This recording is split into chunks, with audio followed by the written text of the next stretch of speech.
Before you came into the league, did you have a poster of LeBron in your room? Like, what did he mean to you, as a kid? Say that again? I don't think the game's over.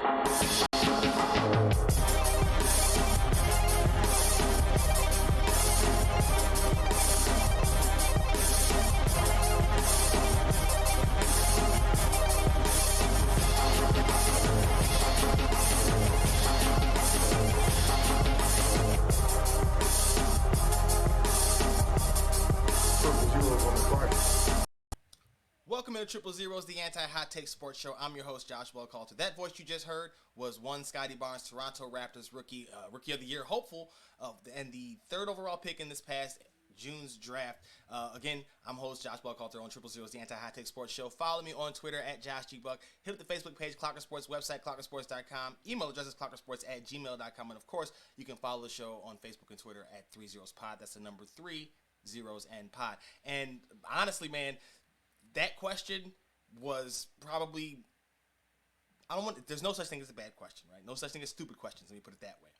I still believe that, but that was phrased terribly. And we'll talk about it because there's some stuff there are some things that happen when people discuss the game of basketball that come up that don't have much to do with the game of basketball because of the concepts and the preconceived notions they come into with. And I'll explain a little bit more when I get into that topic, but I think I'm kind of digressing. Before I say anything else, be sure to follow, like, subscribe, share, all that, rate and review, everything. Let your friends know about the show so we can keep on trying to grow and keep doing what we're doing over here. With that said, though, we're going to get into it. And I guess we can start there with that Scottie Barnes clip, and he was talking to reporters following the Raptors game, and none of that matters. Doesn't matter who the reporter is. Doesn't matter what happened in that game. I just want to focus on what was being discussed or what was asked of Scottie Barnes in that moment and why I don't want to say took offense, took issue, but why I was kind of like, that probably could have been at least phrased better. Maybe not. Maybe you don't want to say that it was a stupid question. Like I said, no stupid questions, but it definitely could have been phrased better. And here's what I mean. Let's just take a listen to what the clip in question. Hey, Scottie, before you came into the league, did you have a poster of LeBron in your room? Like, what did he mean to you, as a kid? Say that again? What did LeBron mean to you as a kid before you got into the league? I was really a big Kobe fan. Really. So it was really like rivals and stuff like that. But of course, LeBron done so much for this game. Of course, a Hall of Famer. Someone that's just so influential on this game that just paves the way for so many people. Being big, athletic, like my size, being able to drill the ball, do multiple different things on the floor. So, of course, he was influential for a lot of young kids like me.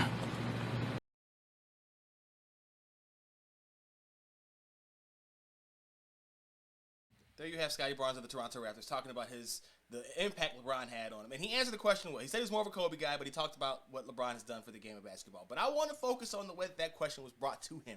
The entire concept. Did you have a poster of him on your wall? What does he mean to you?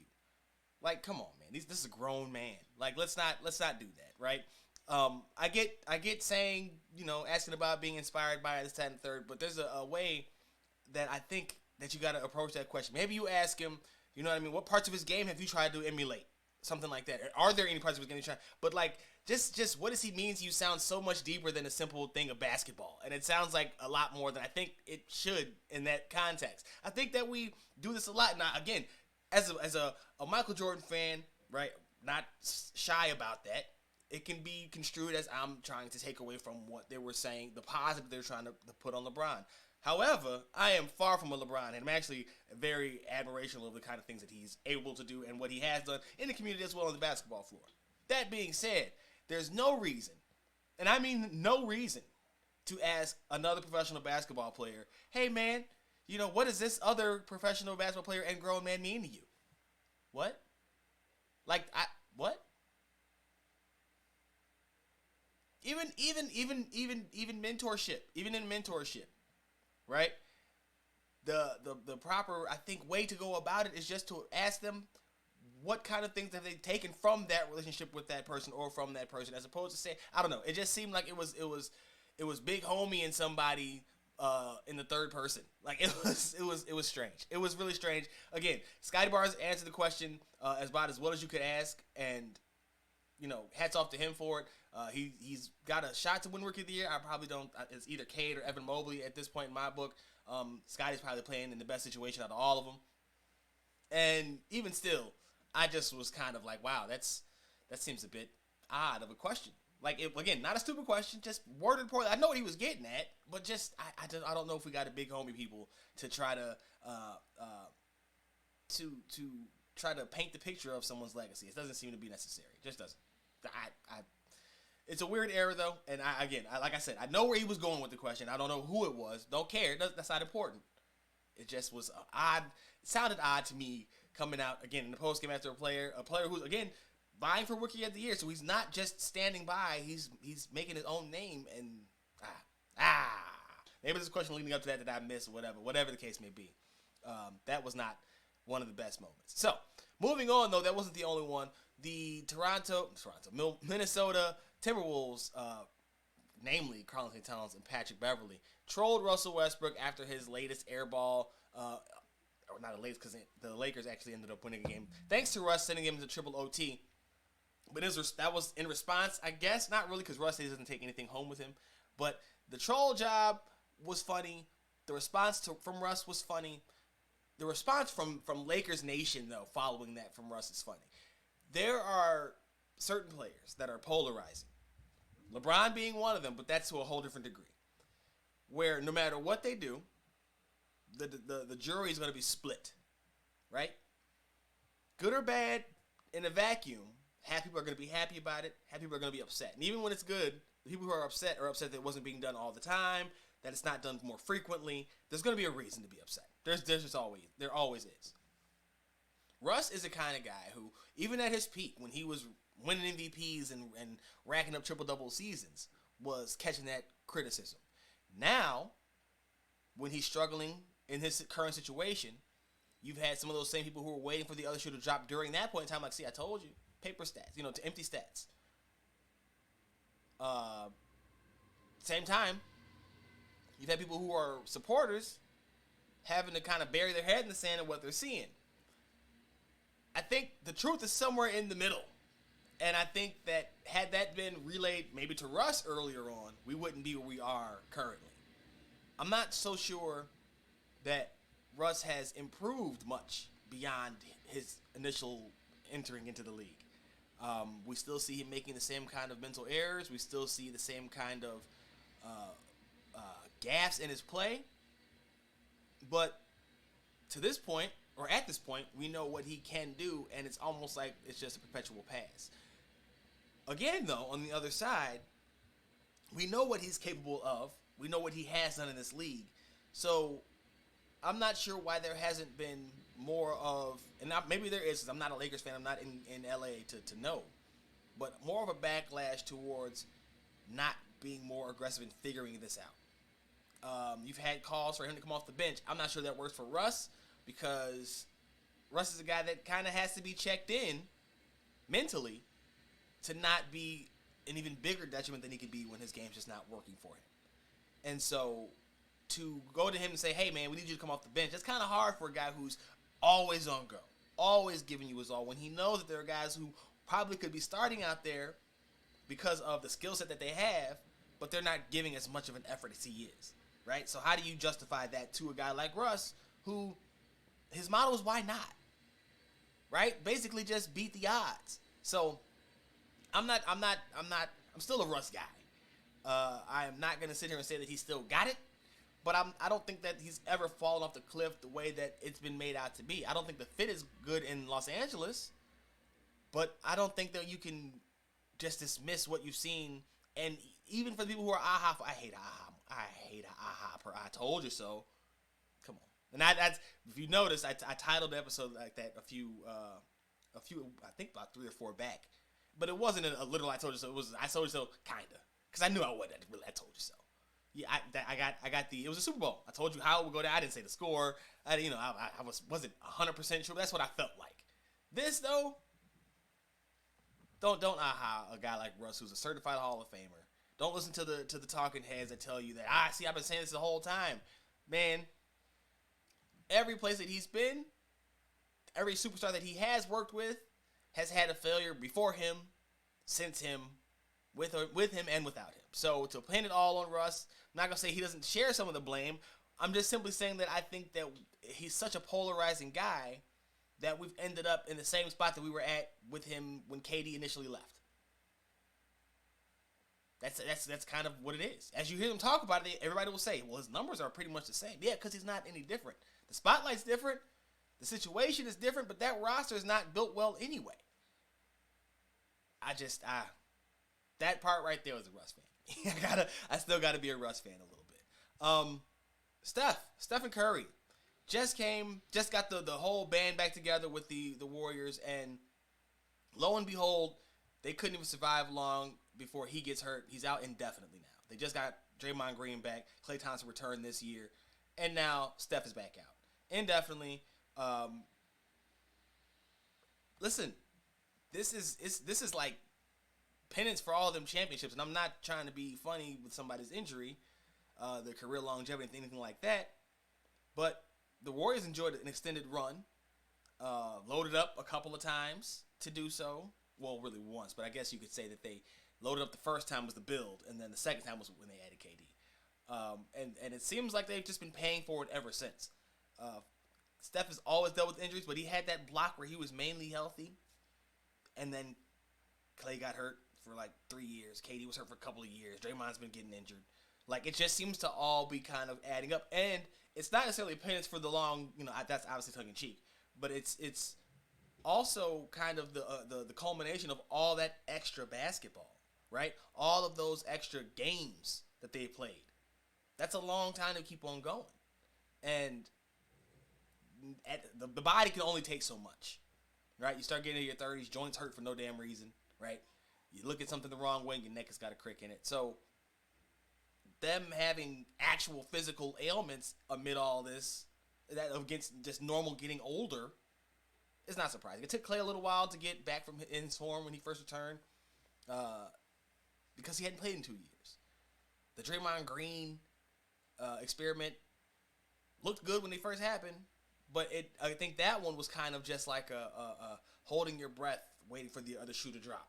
As much as I hate that, because they just haven't been able to stay together on a consistent basis. You have their first round pick from a couple years ago, James Wiseman, had a setback. He's got swelling in his knee. That looks like a wasted pick so far, but we don't know.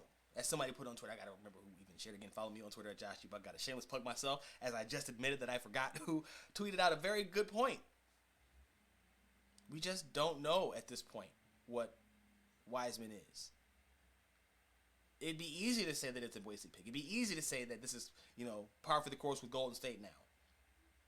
But we know, I can tell you personally, as a Bulls fan, right? You have to feel that same kind of way. Things kind of just build. They all just happen in bunches. All the bad stuff happens in bunches. Covering the Hawks, things happen in bunches. Their injuries, COVID stuff, all happen in bunches. Their injuries right now happening in bunches. I just don't know if we'll ever see the Warriors get back to that peak. I do just feel like it's extremely unfortunate, though, that they just got back together and Steph is already back on the sidelines. Or Steph is now on the sideline. I get back on the sidelines. He was out for a long time with was a tailbone that he had injured as well. So, okay, that is what it is. But, like, again, that just kind of plays into the point. Like, are we they're dangerous when they're healthy, but how long will they stay healthy at this point? That's where we're at with the Warriors. That's kind of crazy to even think about. Going to the other coast, the 76ers and the Brooklyn Nets made that trade for Harden-Ben Simmons and some other pieces, but that was the principles in that deal. And I wonder, as we have yet to see Ben Simmons suit up, and we've seen the Harden experiment kind of have its ups and downs, and the I guess predictable pitfalls at this point. Is that trade a push? Was there really a winner in that deal? For the Nets, you gave up a piece. And Harden, who was in the MVP discussion at one point, he wanted to go at this point, though, so there was nothing. It's not like you were going to keep him, but he's now gone. For a guy who hasn't suited up since looking like he was scared of the moment in the playoffs last season, who has suffered a setback with his back despite not playing basketball for you since and before you even acquired him. And now for the Sixers, you got rid of that headache in Ben Simmons, but you brought on maybe even more of one in Harden, and a guy who comes with all the bravado, all the pretty numbers, right? All of the open talk of wanting to be there to do some things and be tougher and just silly, crazy stuff. The way James Harden was talking about the situation here compared to in Brooklyn. Just ridiculous. As his teammate, Joel Embiid, acknowledged Kevin Durant's a better player. Harden was talking about he wanted to have a better chance. Whatever, dude. We've seen him melt multiple times in big moments. So I ask you, was there a winner in that deal? The Nets haven't seen Ben Simmons play yet, so I guess we have to hold the judgment out on their end. Maybe they still did win it. The early returns on Harden had the Sixers looking like the early favorites to win it, or to be the winners of that trade. But with the same issues propping up for him again, is it not just a push? It seems to me that this is probably about as fair a trade as it could have been. Both guys are going to let you down when you need them the most. It's a shame because this was one of the most hyped trades that I can remember in quite some time. I want to say since Melo, maybe since Porzingis, but like with the names involved on both sides, yeah, I don't know. Like at where they are in their careers, yeah, I don't know that we've seen one as big as this in quite some time. And for it to work out the way it worked out initially, to where it's trending now, and where it might go, we still don't know where it's going to end up. But right now, it looks like it's a push. I'm just going to tell you right now. You could say that, well, the Nets or the Sixers are at least getting something out of Harden right now. Are they? They're getting heightened expectations and the very real possibility of another flame out in the postseason because he won't be any better than Ben Simmons would have been. As a matter of fact, he would be worse than Ben Simmons would have been because you don't expect Ben Simmons to score, so whatever he gives you in that regard is typically icing on the cake. For Harden, you expect the points, and then they don't come when you need them the most. Right now, it's a push. I still hold out reservation that it's going to be the Nets who win this ultimately. I had to acknowledge that I do think both teams were winners in the deal. Or maybe now I should just switch that to I don't think anybody lost. But it does seem to be fairly even, just in terms of what the ultimate outcome looks most likely to be at this point. Not going to see Simmons in the postseason, and despite him playing, you're not going to see Harden in the postseason either. You understand? If you know, you know. So, lastly, what happened with all these 50-piece dinners? What's going on? Right? First, you had you got Brian going off 50-something. You had KD drop 59, something like that. Kyrie dropped 60 points on Orlando, and then everybody was cool. Everybody was fine with that point. These are generational talents, right? These are top 75 guys all time and all that kind of nature, right? But then you got to Saddiq Bey dropping 50 points on all jumpers against the Orlando Magic. Again, right? Because that's who Kyrie did it. And people were trying to diminish Kyrie. Yeah, people saying, man, look, it doesn't matter who did it. It doesn't matter who he did it against, rather. He did it. He got his 60. And then Saddiq Bey of the Detroit Pistons got it. and people kind of lost their minds. Like, wait a second now. Hold on. Time out. Saddiq Bey is a good player, nice player. You know, nobody's gonna beat you up for saying that Saddiq Bey might have, but there's gonna be some side eye and some questioning. You know, is it valid now? Is a 50-point game the same thing as it was just a few years ago? Remember how much they killed Devin Booker when he dropped 60 against, was it Boston in the loss? How many shots it took him? Is it the same thing? Maybe not. Maybe because of the pace of the game now and the way that, again, who they played against, because it was 2 against Orlando in the past week. So Orlando's just serving them out, right? They just hand them up on a silver platter. Maybe that's what it is. But it doesn't seem to have the same impact that it once did. And, again, this is kind of like the T.J. Warren in the bubble thing, right? When T.J. Warren was going down, like playing like insane ball. Better than he had before and better than he has since, even though he's barely played since. This is kind of like that. Just in, okay, well, Saddiq Bey had 50, so do we discount the last week's worth as just, you know, par for the course now? We got to up that, like kind of like 1,000 yards rushing in the NFL. It's just kind of, that's a nice baseline, but it's not necessarily the mark that it once was. I don't know. That's still kind of impressive, but I'm not gonna lie. The Saddiq Bey was a surprising name to see pop up at the 50 point mark there. And so I'll leave you with this before we switch gears. Kevin Durant of the Brooklyn Nets had an interaction with the fan, and it was glorious. I don't know, what to say about KD other than don't ever change. Don't you ever change, because this is what fans want. You could talk about the Russ interaction with the fan who was trying to call him, and he was just talking to him, and Russ, I feel like fans say a little bit too much, more than they know they would say if it was just them and the person on the other side, one-on-one. They know there's some layers of protection, and if there's not, there's probably some restitution in their future, financially. That's just how it goes in this country right about now. So, people talk crazy, knowing that they're going to be able to do something in the courtroom. However, I'm a firm believer that typically wouldn't happen, and I am also a firm believer that the guy that handles it the best is Kevin Durant, and here is why. You gotta take this game over. You gotta shut the fuck up. Simple. He didn't even waste time. It was a 5-second clip.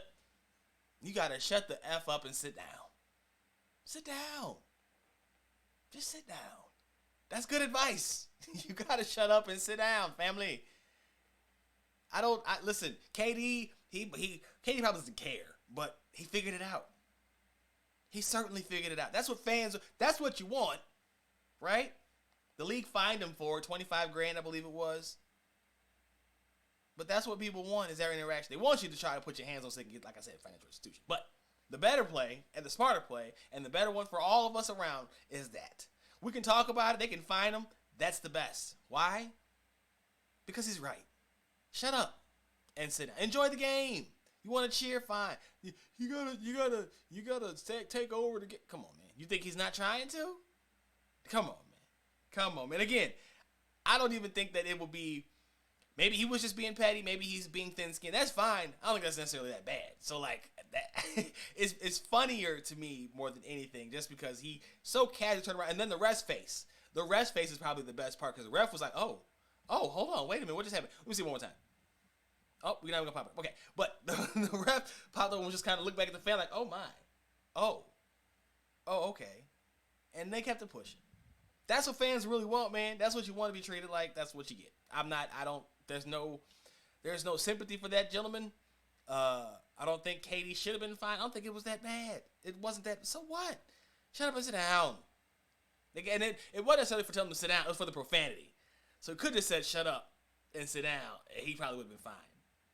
But he got the attention that he wanted. That's basically what my biggest takeaway was from it, that you got that attention that you were seeking. Here it is. KD is happy to oblige. Always a fan of that. Always like to see that the players are listening. They're giving the fans what they want.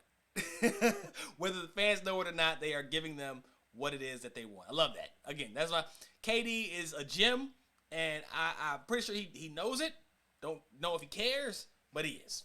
Point blank, period. Switching gears. The NFL don't know nothing about no stinking offseason, man. We talked about this last week. What's an offseason, huh? They don't know about an offseason. They don't. The NBA is happening. Baseball is starting up. And then here comes the NFL. Blockbuster trades. We talked about Russell Wilson going to Denver. Aaron Rodgers re-upping, Tom Brady coming back, right? Now you got Deshaun Watson getting traded to the Cleveland Browns from the Houston Texans for 3 first-round picks. Watson did not play last year. Not a down. Not one down, as he fought, as is currently fighting 22. Well, he was fighting criminal charges on 22 sexual assault cases. He's now still fighting them civilly, but got traded, 3 first-round picks, and on top of that, got $230 million fully guaranteed. Fully guaranteed. On top of that, because we're not done yet, on top of all of that, he also got the first year of his deal structure that he's only getting paid, what was it, $1 million? $10 million, something like that. So he's not getting, if he gets suspended, they're taking the penalty off of like a $1 million salary. But he got his guarantees, fully guaranteed. Isn't that ridiculous? Ridiculous. And I'm not talking about ridiculous because of his court case. I'm talking about ridiculous because, damn it, I need like $5. The court case is a separate. Listen, I'm not here to litigate it, man. You sexually assault somebody, you should be penalized. You commit sexual assault, you should be penalized. I cannot be any clearer about that. The court findings were not criminal. He's still in civil. We'll see how that plays out and what ultimately the NFL does. We know that they do not need conviction of anything to actually levy a suspension on a player. So, that being the case, even if he beats these civil cases too, he's still got to deal with Commissioner Goodell, and we know how Goodell likes to get with handing out punishments. Of course, this isn't kneeling or something like that, so we'll see what ultimately happens there. But, you know, Watson's going to have to pay for it, and the Browns are cool with it. They signed Jacoby Brissett to be his backup, which tells me that they're prepared for him to not have to play or to not be able to play this season, because Brissett, we know, has been able to fill in as a start. He did so for Miami last season. He's done it for the Indianapolis Colts as well once they lost Andrew Luck. So, good situation there in Cleveland for them, I guess, if they know how this is ultimately going to play out, if they have an inkling. But it is the Browns, and we know how most of their things have worked out for them in the past. They did now decide to grant or say that they will trade Baker Mayfield after initially telling him no once they found out that they were going to be out of the Deshaun Watson race. Yes, I know Watson ended up there, but everyone thought that they were out because they were told they were out, and it was supposed to be down to down to Atlanta and New Orleans. However, Watson pulled a last-minute 180 and ended up in Cleveland because of the guaranteed money, which would probably change a lot of people's minds. And let's be honest, the only thing Cleveland doesn't have is the weather.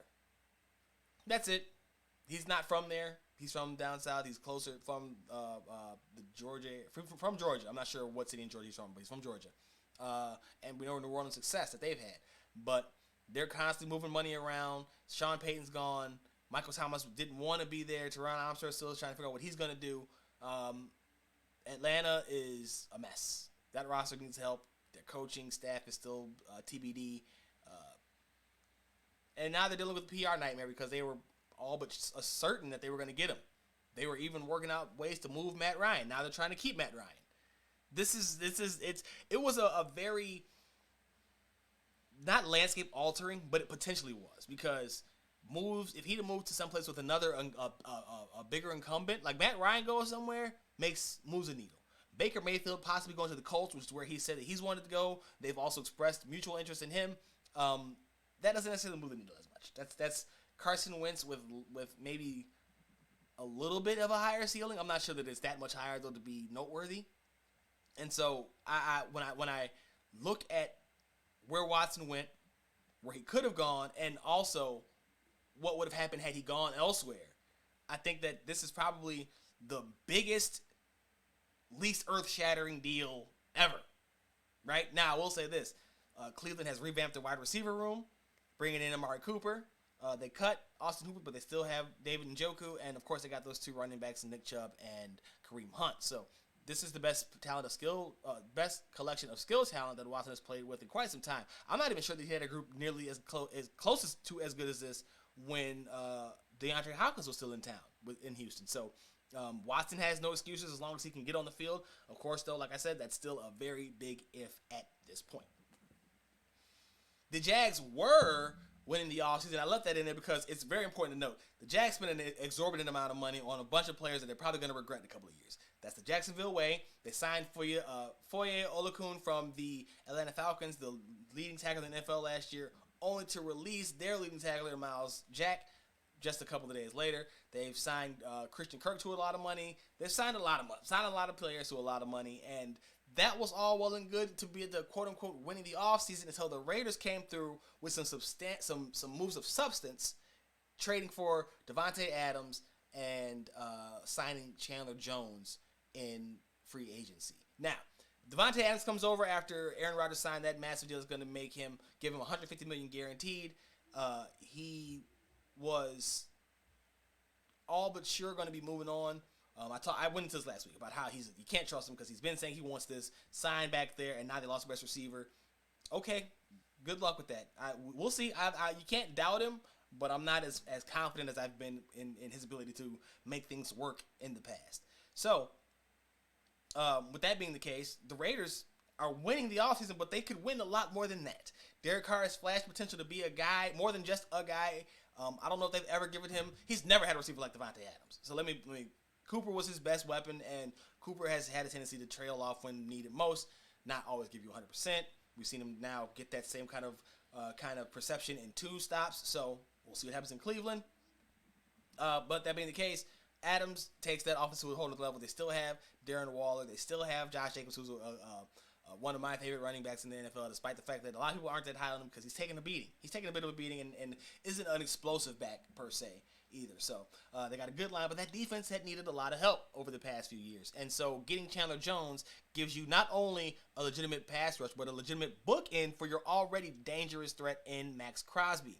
Crosby and Jones coming off the edge is going to just be nightmares for opposing tackles. And once they figure out what to do with that linebacking core a little bit better, things are going to get really, really dangerous out there in Las Vegas, except for the fact that, man, the whole AFC West is completely loaded. That's why they had to get Chandler Jones, because you got Russell Wilson now.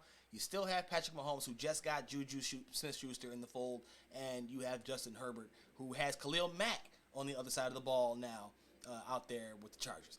That division is going to be fun to watch this all season, and I'm going to be disappointed if they don't get at least, I want to say 3 teams. If they don't get 3 teams, that's probably a failure of epic proportions for that division, just because they have way too much talent on both sides of the ball at key positions to not be at the top of the things. The Chargers also added J.C. Jackson from the Patriots. Like, it's a loaded division, and so I can't wait to see it. I can't wait for the season to start already just because of that.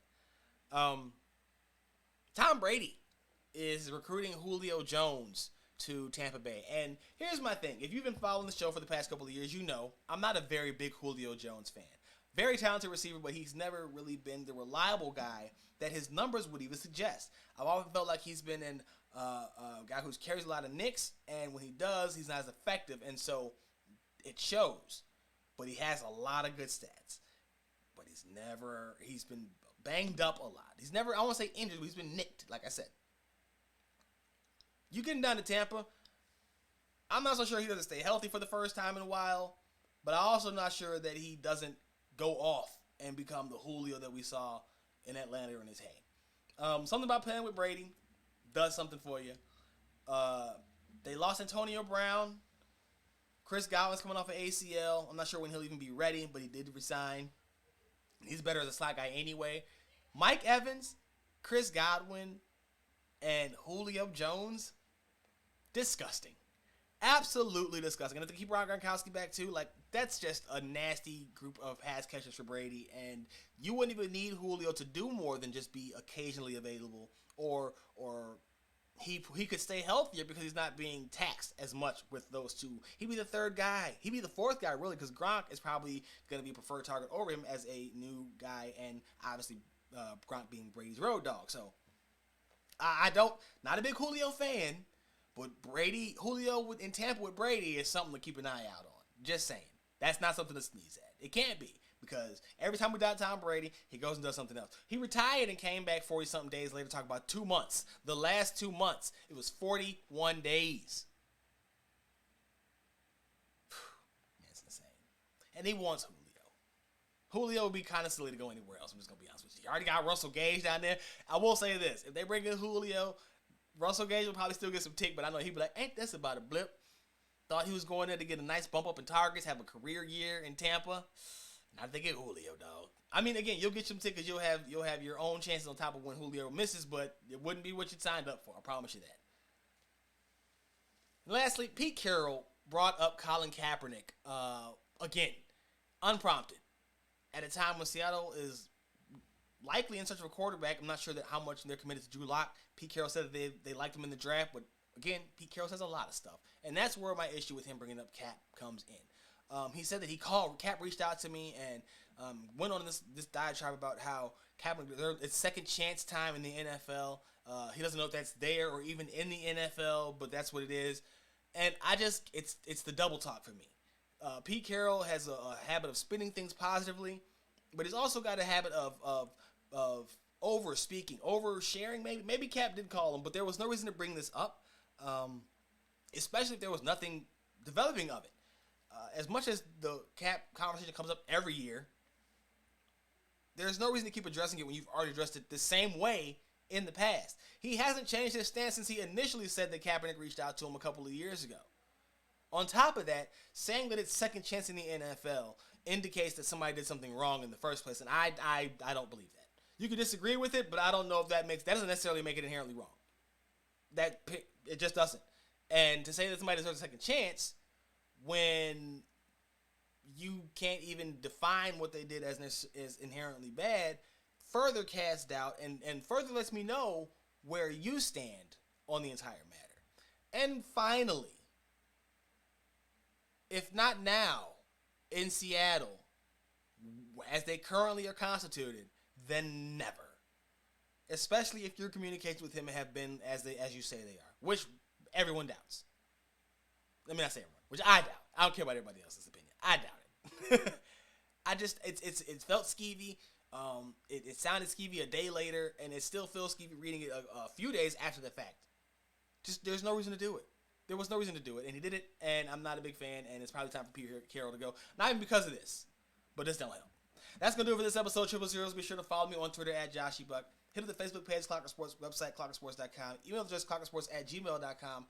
And, of course, follow the show on Facebook and Twitter at 3zerospod. That's the number 3 zeros and pod. And, of course, read the stuff. Last Run on Pro Football just sent out an article Saturday talking about the Chicago Bears and how they've taken a different approach to free agency, backing out of the Ogunjobi deal after he failed his physical, and then getting the Justin Patrick deal, a guy who is open about his willingness to get nasty and be, I want to say emotional, but not in a negative sense. He's emotional, and when he plays the game, he's fiery, right? He embraces that nature, and so I appreciate that. Check that out, Last Run on Pro Football. And then Soaring Down South, just writing about how DeLon Wright stole the show, getting 5 steals in the win over the Memphis Grizzlies on Friday, as well as Bogdan Bogdanović snapping out of his slump with a 30-point outing as well. So check those out, Soaring Down South. And, of course, also Pimpin' Ain't Easy and Clocker Sports. Until the very next time, though, I think you already know what it is, man. That right there is the sound of the horns. I'm gone.